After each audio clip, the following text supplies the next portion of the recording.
picture this, right? It's the late 1980s. Oh, the absolute peak of the boom. Yeah, exactly. You're standing right in the middle of Manhattan, looking up at the Rockefeller Center. Yeah. And it has just been bought by Mitsubishi. Yep, just a completely scooped up. And you turn on the news, and it's just, I mean, it's panic. Japanese manufacturing titans seem to be swallowing the entire global economy whole. Right, they were buying Hollywood studios, luxury golf courses, prime real estate, everywhere from Los Angeles to London. Totally. And if you look at their sales charts during this period, the lines are just pointing straight up to the moon. Ugh, the charts. So the collective anxiety in the U.S. and Europe was palpable. Everyone thought, well, Japan is just going to buy the entire world. Which made complete sense at the time, given what everyone was seeing. Right. But what if I told you that behind those soaring sales figures and all those terrifying headlines, there was this massive, fatal trap closing around those exact same corporate juggernauts? A completely invisible trap, yeah. Exactly. The shocking truth, hidden in their own financial data, is that the deeper these firms expanded into global markets, the more money they violently bled. It is the absolute definition of an anti-common sense reality. It really is. Outwardly, they look like this unstoppable empire.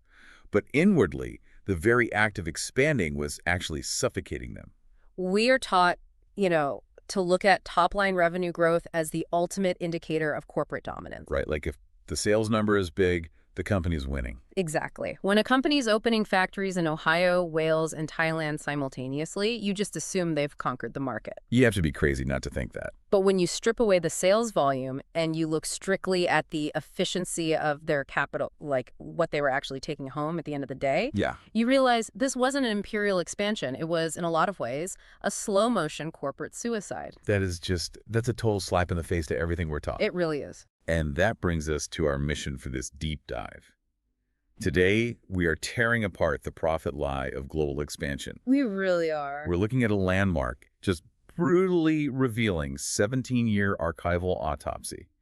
It looks at 108 of the absolute largest Japanese manufacturing multinational firms. Tracking their every single move from 1977 to 1993. Yeah, and this isn't just some surface-level summary, right?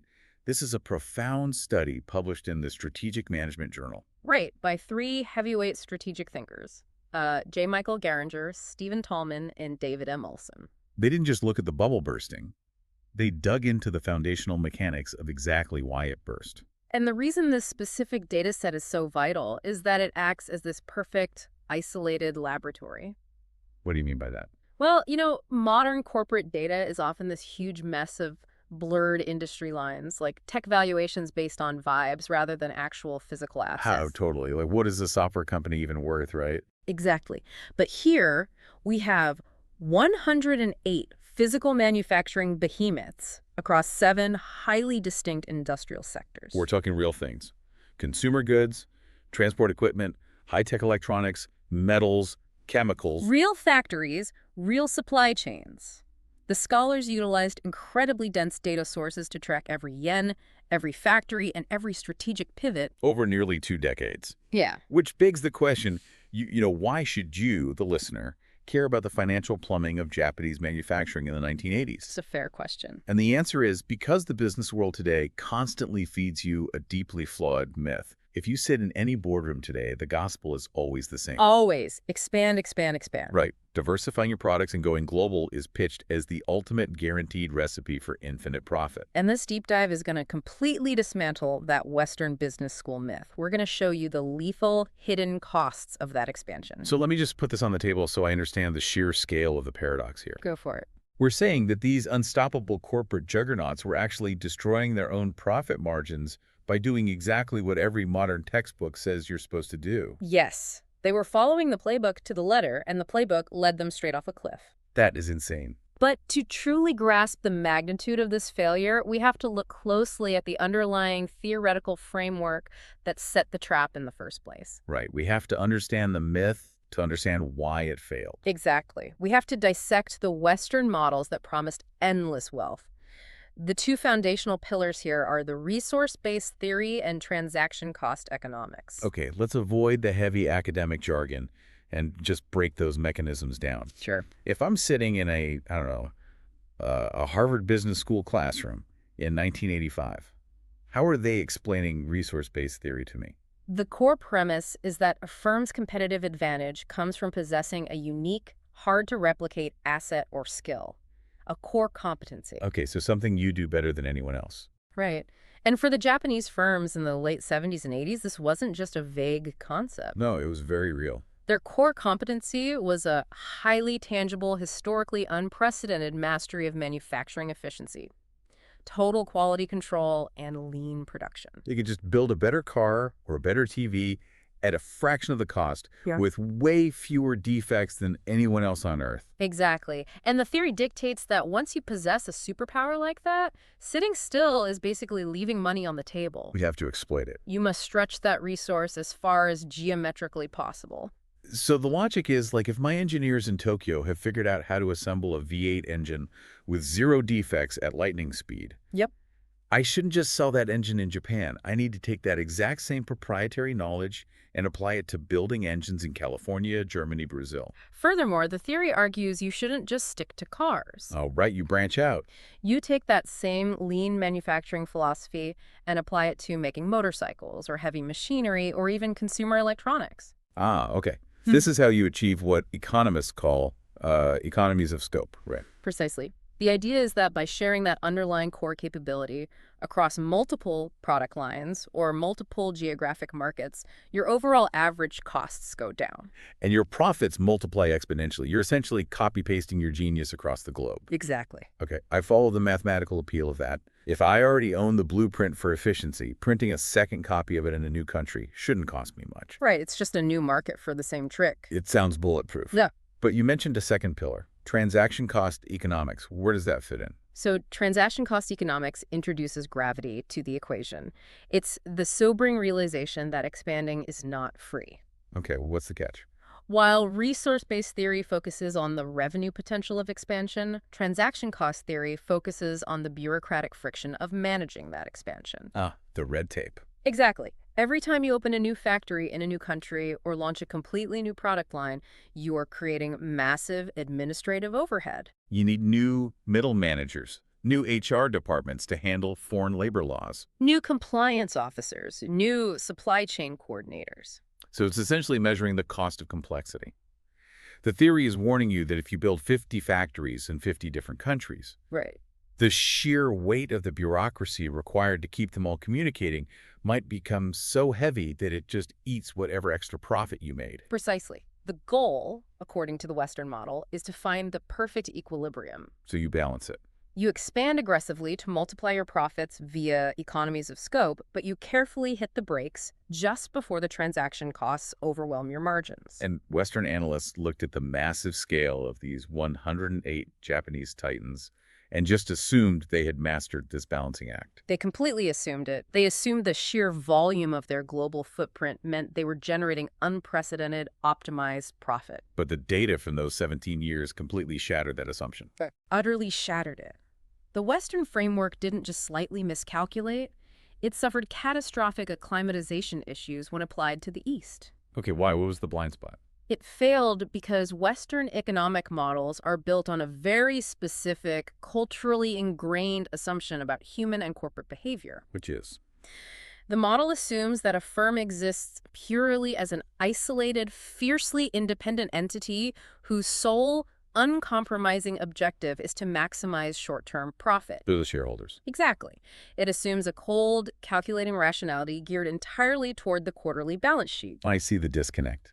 You can't take a model built for Wall Street's cutthroat, individualistic ecosystem and just superimpose it onto 1980s Japan. It's like trying to predict the behavior of a bee using a model designed for a lone wolf. That's a great way to put it. Yeah. So if Western theories about isolated profit-maximizing terms didn't apply, we have to talk about what was actually driving these corporations. We do. We have to talk about the invisible architecture of their economy. We have to talk about the keiretsu. Okay, yes. To understand anything about Japanese expansion in this era, you must understand this deeply rooted system of corporate syndicates. It's completely foundational. The keiretsu system is fascinating because it operates on a logic that is almost alien to American antitrust laws. Let's unpack the mechanics of it. Sure. We're talking about massive, horizontally connected financial and industrial groups, right? The famous president's councils, the big six, like Mitsubishi, Mitsui, Sumitomo. Right. And they aren't just companies that happen to do business together. The defining feature is interlocking cross-shareholding. The cross-shareholding is the critical mechanism here. Let's explore how that actually functions mathematically and strategically. Okay, imagine a massive web. The bank at the center of the keiretsu owns a 10% equity stake in the steel mill. Okay. The steel mill owns a 10% stake in the shipping line. The shipping line owns a 10% stake in the electronics manufacturer. And it circles back. Exactly. The electronics manufacturer owns a 10% stake back in the central bank. So if a hostile corporate raider from Wall Street comes in and tries to buy a controlling 51% stake in the steel mill, they physically can't. They absolutely cannot. The stock isn't floating freely on the open market. It's locked up inside the family vault. Every sister company is holding a piece of the puzzle, and they will never sell out their sibling. It creates an impenetrable fortress against outside takeovers. But it does far more than just prevent takeovers. What else does it do? It fundamentally alters the existential anxiety of a corporation. In a keiretsu, you have guaranteed access to capital because the central bank is part of your family. Right.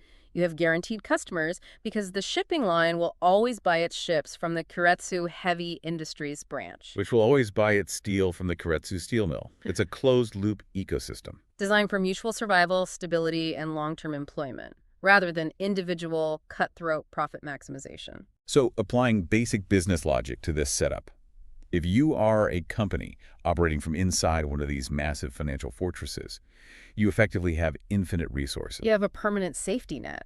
Therefore, the obvious assumption, the common sense conclusion would be that keiretsu firms should be the most aggressive, most diverse, and absolutely dominant global expanders. Because they have the backing to take massive risks without fear of bankruptcy? Exactly.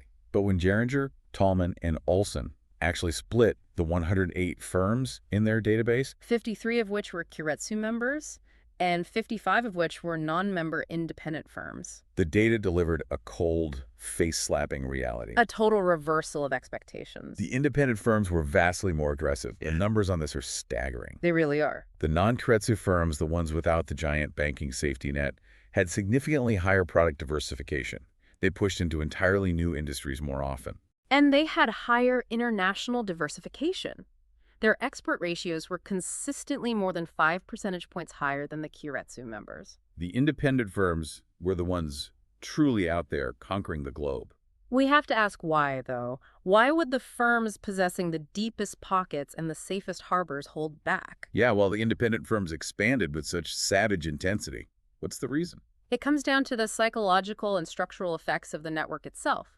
The keiretsu relied on their internal group relationships to maintain their scale. So they didn't need to hustle as hard. Exactly. If you're a member, you don't necessarily feel the burning need to risk billions trying to conquer the European consumer market. Because your sister companies are reliably buying your output right at home. It's the curse of comfort.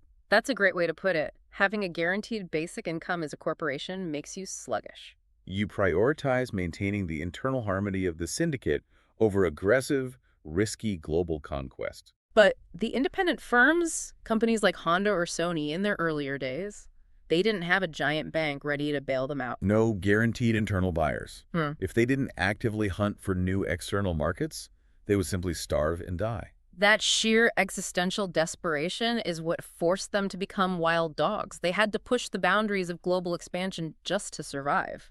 But here is the twist in the data that truly baffled observers. This is the crazy part. You have these two drastically different behavioral profiles. The keiretsu behaving like pampered pets, staying close to home. And the independents fighting tooth and nail across the globe, building massive international supply chains. Yet when the researchers calculated the ultimate financial performance, the return on assets, and the return on sales, The results over the 17-year period were virtually indistinguishable between the two groups. I need to make sure I'm hearing this correctly. It's wild, I know. The wild dogs are running all over the world, taking massive logistical risks, fighting brutal price wars in foreign markets, and completely reinventing their supply chains. Yep. And at the end of the day, their actual profit margins are basically a tie with the conservative firms that just stayed home and sold to their cousins. That is exactly what the data showed. Keiretsu membership alone couldn't guarantee better financial performance. Wow. But far more importantly, it proved that the massive, aggressive global expansion undertaken by the independent firms was not generating the excess profits the Western textbooks promised it would. The wild dogs were capturing territory, but they weren't capturing higher profit margins. That is maddening. It really is. If expanding aggressively globally didn't automatically make you more profitable, then where was all that money going? Where is the trap? To find the trap, the researchers realized they had a fundamental problem with how time is traditionally handled in these massive economic studies. Okay, what do you mean? Looking at a 17-year average is a complete distortion of reality. They had to tear time apart to see the truth. Oh, this brings us to a massive flaw in how we consume business news. I call it the static data lie. This everywhere. Almost every strategic study or stock analysis you read will take a decade of data, throw it into a spreadsheet, and draw a smooth, comfortable trend line through the middle of it. They say, look, on average, the company grew. Right. But it is an incredibly dangerous way to evaluate strategy. Because it assumes the underlying rules of the macroeconomic environment remained constant for 2 decades. It assumes gravity worked the same way in 1977 as it did in 1993. And the scholars recognize this flaw. They utilized highly advanced statistical tools, specifically Lizarel multiple groups analysis and covariance matrix equivalence testing. Let's drill down into what those tools actually do, because the math is the hero here. They aren't just looking at whether profits went up or down. Right. Exactly. They are testing the relationship between the variables. Covariance matrix equivalence testing is essentially a mathematical lie detector for structural stability. Okay, how does that work in practice? Imagine you have a complex equation. Strategy X plus strategy Y equals profit Z. The researchers ran this equation for every single year. And what did they find? What the Irsol analysis proved is that the fundamental rules of the equation itself violently mutated. Mutated how? A strategy that definitively caused high profits in 1980 was definitively causing massive losses in 1990. The relationship between the variables completely broke down. So averaging 17 years of data is like looking at a person's average body temperature over a week. And concluding they're perfectly healthy. Right. Completely ignoring the fact that they suffered severe hypothermia on Tuesday and a 105-degree fever on Thursday. Exactly. The average is 98.6, but the reality is they almost died twice. You can't average out a man standing with 1 foot in a roaring fire and 1 foot in an ice bath and say he is, on average, comfortable. That is a very apt way to visualize it. To see the third-degree burns and the frostbite, we have to isolate the fire and the ice. So how did the researchers break it down? The advanced statistical testing proved that the 17 years did not represent one continuous story. The relationship between strategic expansion and financial performance was ripped into 3 distinct, highly segregated epochs by massive macroeconomic forces. They call these stable strategic time periods. And it is only by walking through these 3 distinct eras that we can see how the myth of global expansion truly unraveled. Let's step into the time machine. We're going to the first epoch. Okay, Era 1, the expert juggernaut. This covers 1977 to 1986. This decade was the undisputed golden age of the Japanese corporate empire, and it was powered by a very specific, highly advantageous macroeconomic alignment. Describe the weather system during this era. What made them seem invincible? The defining features were a steady, robust, real growth rate in the domestic Japanese economy, and crucially, a weak yen. The entire corporate engine was hyper-focused on an export-led growth model. We really need to explain the mechanics of the weak yen because it is the secret sauce of this era. It absolutely is. A currency exchange rate isn't just a number on a screen, It is the ultimate determinant of global competitiveness. It dictates everything. If the Japanese yen is fundamentally weak compared to the US dollar, it means an American holding dollars has massive purchasing power when buying Japanese goods. Exactly. When Toyota prices a car in yen, the conversion rate makes that car look almost impossibly cheap to the American consumer on the dealership lot in California. It provided an insurmountable pricing advantage. Wow. During this era, the formula for profitability worked flawlessly. The researchers tracked the export sales ratio, which measures the percentage of a firm's total sales generated by manufacturing products in domestic Japanese factories and simply shipping them overseas. And the data showed a highly significant, massive positive effect on profitability. They were quite literally printing money. And the brilliance of this strategy is what they didn't have to do. Right, because they can just export. They didn't need to build massive, complicated physical factories in Ohio or Germany. They didn't have to hire foreign HR managers, navigate complex European labor unions, or deal with international tax compliance. They kept all the manufacturing safely at home in their ultra-efficient, culturally homogeneous factories. Loaded the finished products onto cargo ships and rode that weak yen to That dominance. was an incredibly lean way to conquer the globe. And remarkably, during the specific 1977 to 86 window, the Western textbooks were actually right. Wait, really? How so? When the researchers looked at product diversification, how branching out into new product lines affected profitability, they found a beautiful, statistically perfect, inverted U-shape curve. Okay, let's explain the mechanics of that inverted U-shape. It means if a company diversifies a little bit, Mhm. say a company making televisions decides to use its electronic expertise to start making radios and microwaves, their profits go up. They climb the left side of the U. They are efficiently utilizing their core competencies in new ways. Right. They hit the peak of the curve, the absolute sweet spot of maximum profit. But if they diversify too much, Like if that television company suddenly decides to buy a golf course or start manufacturing chemicals. then the transaction costs and sheer complexity crush them, and their profits slide down the right side of the U. Exactly. A moderate, tightly controlled amount of product diversification that stayed close to their core manufacturing competencies was highly profitable. This is the period that truly terrified the West.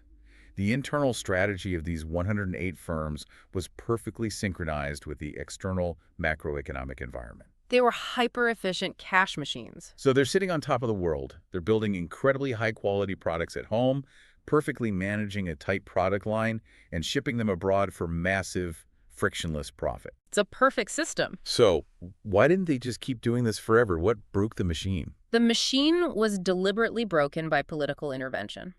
Really? By who? In 1985, the macro environment wasn't just halted, it was forcibly inverted. We are entering era 2, the bubble and the global black hole. Okay, this covers 1987 to 1991. The catalyst for this entire disaster was a single piece of paper, the Plaza Accord. The Plaza Accord. Let's dig into the context of this because it is crucial. It changed everything. The United States in the mid-'80s was bleeding out from a massive trade deficit. American manufacturers simply could not compete with a flood of cheap Japanese imports. The political pressure in Washington was boiling over. So the U.S. government essentially forced the major developed nations, including Japan, West Germany, France, and the U.K., to the negotiating table. At the Plaza Hotel in New York. Right. The agreement was a coordinated intervention in the global currency markets designed specifically to depreciate the U.S. dollar in relation to the Japanese yen and the German Deutschmark. So the political goal was to make American exports cheaper and foreign imports more expensive, thereby shrinking the U.S. trade deficit. And the result for the Japanese yen was violent. How violent? It was a massive, rapid, forced depreciation.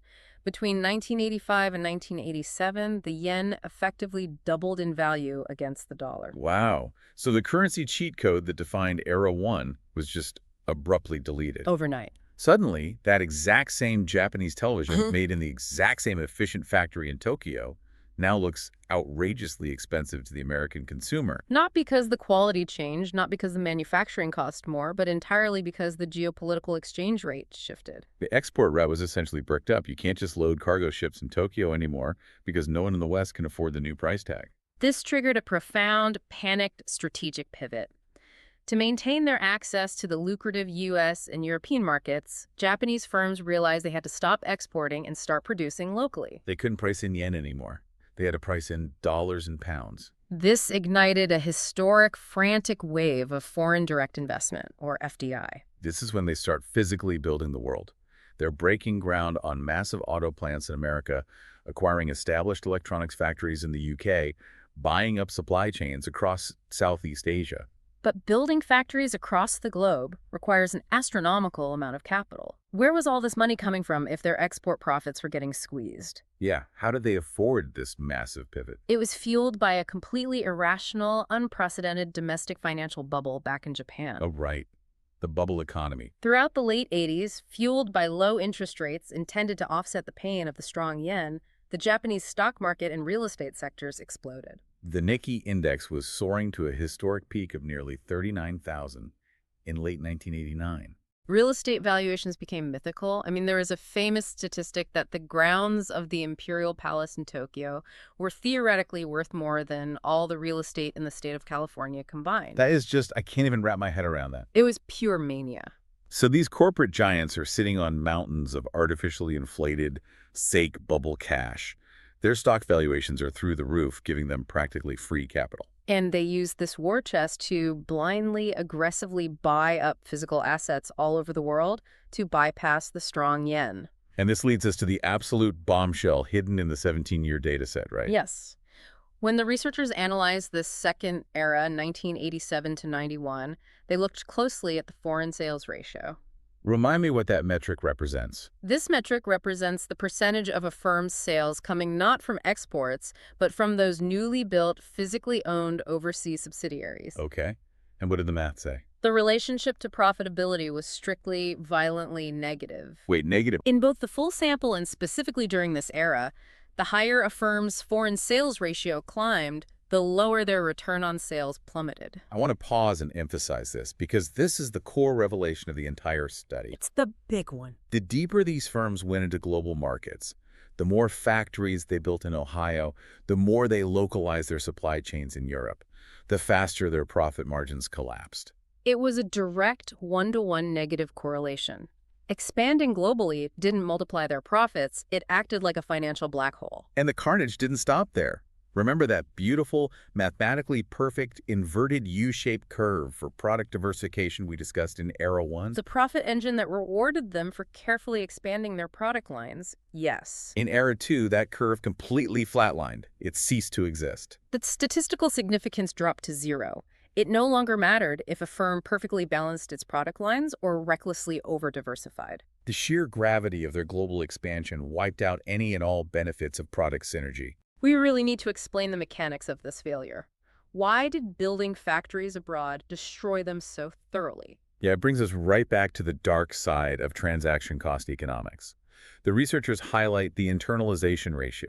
What exactly does that measure? This measures the degree to which a Japanese firm insisted on wholly owning and running its own foreign subsidiaries, rather than partnering with local firms, licensing their tech, or using joint ventures. And Japanese firms obsessed with maintaining their strict quality control and corporate culture heavily preferred 100% internalized ownership. They wanted to own every brick and control every employee. Exactly. And when that internalization ratio spiked, their bureaucratic costs exploded exponentially. Consider the reality on the ground, right? You have a senior executive sitting in a Tokyo headquarters trying to micromanage a newly built unionized auto plant in the American Midwest. They are dealing with a staggering amount of information asymmetry. They don't deeply understand the local labor culture. They are navigating entirely alien tax codes, managing complex cross-border logistics. And trying to force Japanese lean manufacturing principles onto a workforce that operates completely differently. The friction must have been unbelievable. The time zone delays alone would slow decision-making to a crawl. The translation costs, the legal compliance, the cultural misunderstandings. What the data is showing is that the administrative bloatedness, the massive cross-border corporate hierarchy required to govern this empire, was staggeringly expensive. So expensive that it completely devoured whatever economies of scope they thought they were achieving. The cost of governance exceeded the value of the expansion. But this leads me to a major contradiction. What's that? We all lived through the 80s and 90s, or at least know the history. We know their sales numbers were absolutely massive. Every home in America had a Sony Walkman, a Panasonic TV, and a Toyota in the driveway. Their market penetration was undeniably real. So, were these brilliant Japanese CEOs just completely oblivious? Did they somehow not realize their own balance sheets were bleeding out from this global black hole? No, they weren't oblivious at all. They knew exactly what they were doing. They did. And this is where Western analysts, trapped in their own Wall Street echo chambers, completely failed to comprehend the Eastern strategic mindset. The Japanese firms were not playing the game the West thought they were playing. So what was the strategy? The researchers uncovered a critical secondary finding. While a higher foreign sales ratio tanked their return on sales, their profit margins, it had a robust, highly significant positive relationship with sales growth. Wait, so they were intentionally sacrificing the bottom line to inflate the top line. They were consciously choosing to bleed out. Precisely. They embraced a profound strategic sacrifice. Because the Plaza Accord made the yen so strong, and because building new internalized factories in Western nations was so catastrophically expensive. The natural result should have been drastically higher prices for the consumer. But Japanese firms refused to raise prices. The only way to keep their products affordable, to keep undercutting American and European competitors on the shelf, was to absorb those massive operational losses internally. They were subsidizing the global consumer's discount with their own corporate blood But why? I mean, if you aren't making a profit, what is the point of being a business? because their primary objective was not a quarterly dividend to appease a hedge fund manager. Oh, right, the Keiretsu system. Exactly. Their core structural objective was long-term survival, the maintenance of domestic employment by supplying parts to those overseas factories, and the ruthless, methodical acquisition of absolute global market share. It's a siege mentality. It is complete geostrategic endurance. If you evaluate them through the traditional Western lens, where a CEO gets fired by the board if profits dip for 2 consecutive quarters, they look like catastrophic failures walking blindly into a black hole. But they were actually deploying their massive, infinite-seeming domestic bubble cash to artificially suppress prices abroad. They were buying the global market share, starving out their Western competitors who couldn't afford to take similar losses. Fully accepting that they would take a massive hit on the chin for a decade. That unique strategic elasticity is what made them such a terrifying adversary. They possessed an almost unlimited tolerance for short-term financial pain if it meant securing long-term territorial dominance. They recognize that once you capture a consumer and integrate yourself into a nation's infrastructure, the profits can be extracted later. That completely flips the narrative of the era. The globalization profit black hole wasn't an accidental misstep. It was the calculated entry fee. They paid in profit margins to conquer the territory. But there is a fatal flaw in a strategy based entirely on geostrategic endurance and bleeding yourself out. Yeah. Eventually, you run out of blood, especially if the blood bank back home suddenly cuts off the supply. Which brings us to the final devastating chapter of the study, Era 3, the double death spiral. This covers the final years of the dataset, 1992 to 1993. The macro environment violently shifts for a third time, and the consequences are catastrophic. The music completely stops. In 1990, the Bank of Japan, terrified by the rampant speculation, aggressively hikes interest rates. The domestic asset bubble spectacularly, violently bursts. The Nikkei stock index crashes, wiping out trillions of yen in paper wealth. Land values plummet. The infinite bank account that was funding this global siege is slammed shut. We enter the third historical era. The actual gross national product growth of Japan falls off a cliff. The safety net disintegrates. Faced with a sudden catastrophic evaporation of domestic funding, these Japanese multinationals hit the brakes hard. The era of relentless foreign direct investment abruptly ends. They begin a panicked, painful capital retreat back to the home islands. Forced to consolidate or even sell off the very overseas assets they just bled for half a decade to acquire. And it is precisely in this chaotic environment of Era 3 that the researchers identified what they termed the double diversification nightmare. Right. Recall that we've been tracking 2 distinct types of diversification. Product diversity, a firm expanding from electronics into chemicals or heavy machinery. And international diversity, a firm operating factories in 10 different countries simultaneously. The researchers used their multiple groups analysis to look specifically at the interaction effect between these two variables during the downturn. What happens when a company tries to maintain a massive, diverse product portfolio and a massive, globally dispersed footprint at the same time? What happens when you cross the streams? Total systems failure.